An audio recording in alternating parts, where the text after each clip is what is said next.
Hi and welcome to The Winning Factor. I'm Alan Aitken, and on this show each week we take a look at some upcoming races in Hong Kong and try to isolate an element of the race we might look back on later as having been a path to finding the winner. Well, Sunday racing at Sha Tin, and the first race we're going to take a look at is race 8, the winning factor, the conversion rate. Now we're on the dirt here for a Class 3 sprint, and we see the clash once again of Lucky Fun and the horse that beat him last time, Man Star. Resolute, he's a last start Class 4 winner, rising in class, often a thing we look for. And I think horses like Super Alliances and Golf Man Star will also have their fans in the race. But we're going to take a look at a couple of replays now from February 21, and these are two of the key races in assessing this particular event, and they happened on the same day and pretty much in the same style, as you'll note from the heat maps.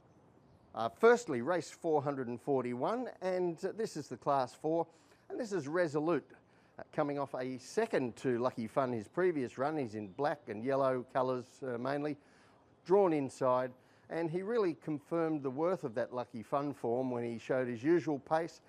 He holds the rail inside here from gate 1 and fights off his pursuers in the home straight and runs out actually a fairly convincing winner of the race. Then 5 races later on the same card, race 446, the key runners here are in very similar yellow and white colours. Man Star, he's drawn near the inside. He gets to about 6th in running, and Lucky Fun also in those yellow and white colours. Not the best to jump away, but he gets up into midfield in a similar place, but 2 horses wider than the eventual winner.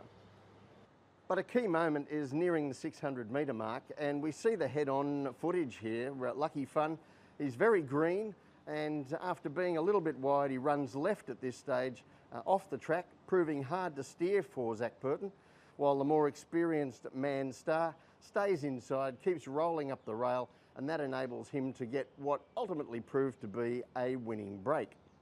So a certainty beaten there, Lucky Fun. Some of it certainly of his own doing, and I guess that is a little bit of a concern with this lightly raced horse.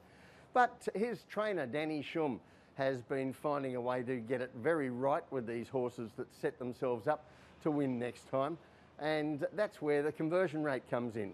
Now, well, I often mention the conversion rates of trainers. You see here how they perform next time with horses who just finished 2nd, 3rd and 4th and who are looking ready to win. And last season we saw a surge in Ricky Yu's conversion rate, and that was the path to him scoring an unexpected championship title. This season the zone is being led by John Size, as is normal, but Shum almost matching him on strike rate and outperforming everyone when it comes to exceeding market expectations on these horses. So that gives me plenty of confidence that Lucky Fun is going to build on what he's been doing, and so too does the map. We take a look at the draw here, and I do think that although there aren't many leaders, Golfman Star, Resolute and Flying Bonus, they're going to keep each other fairly honest. And this time Lucky Fun has the rail, while Man Star is drawn a little bit wider. So the tip in race 8, Lucky Fun. His winning factor, the conversion rate. His trainer Danny Shum is having a mid-season surge on the back of these horses that are converting their 2nd, 3rd, 4th placings into wins next time, and I think Lucky Fun represents the bet of the day. The other race I want to take a look at is the final race, race 10, and our winning factor here, the weights.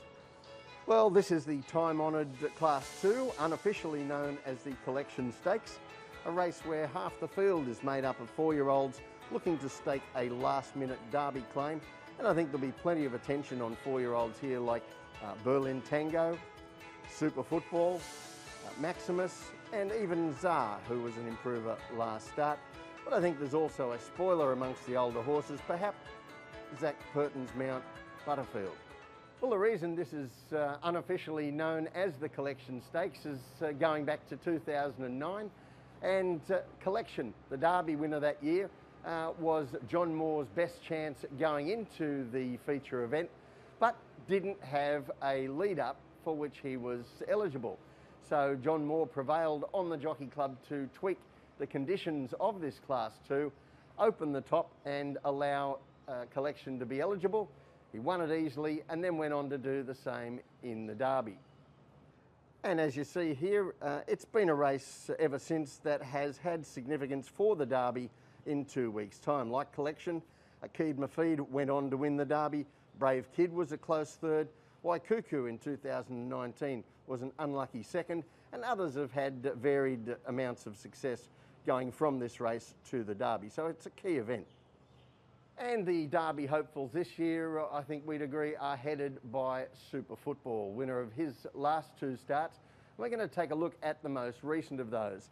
This is race 431. And note the heat map here, a well-run race. Now, Super Football is in green and white and black colours towards the rear.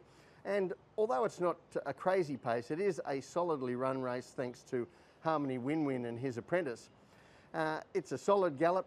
The leaders come back to Super Football, who finishes off well, but perhaps made to look better than he was. As you can see there, a very slow final sectional. Now, while he's up in class for that win in Class 3, Berlin Tango, a horse who came from overseas with some nice form, he's down in class for the run I'm going to show you last time in Class 1 at Happy Valley. Now, this is race 453. He's in red and black colours, easy to spot because he's near the rear for much of the race. And the key to this event was the leaders crawling early, picking up at the 1200, then really going for home from the 800 metres as the lightweight leader, Magnificent, tried to put a space in the field.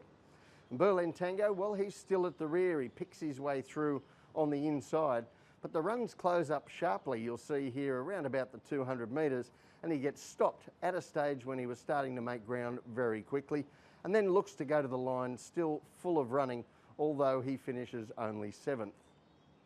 Now, as I mentioned, that was a Class 1. Berlin Tango now drops to a Class 2, so you would have to think that he is well placed to run well.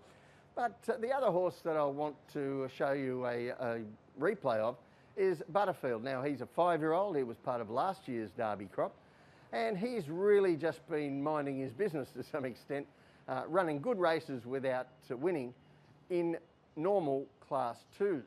And we're going to show you this one from 2 starts ago. This is race 372.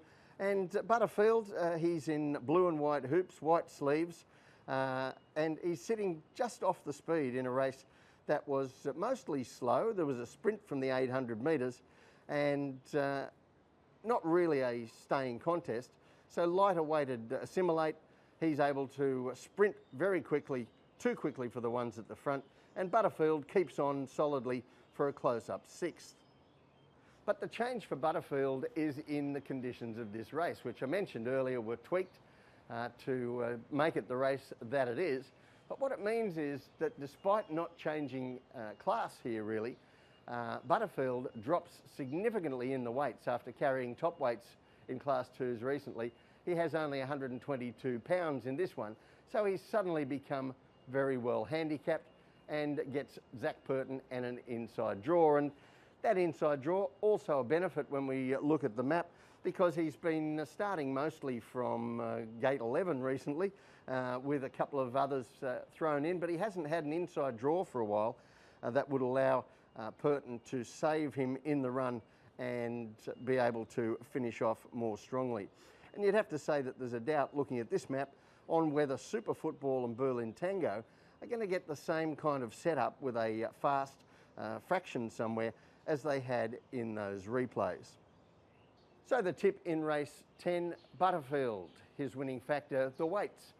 As I've mentioned, the race is generally one for the 4-year-olds, but there have been some older horses spoil the party over the years for the Derby aspirants. And I think Butterfield, with that weight drop, positive jockey change and an inside gate, could be the one to spoil the party. Well, that's it from the winning factor this week. Good luck on Sunday. We'll see you next time.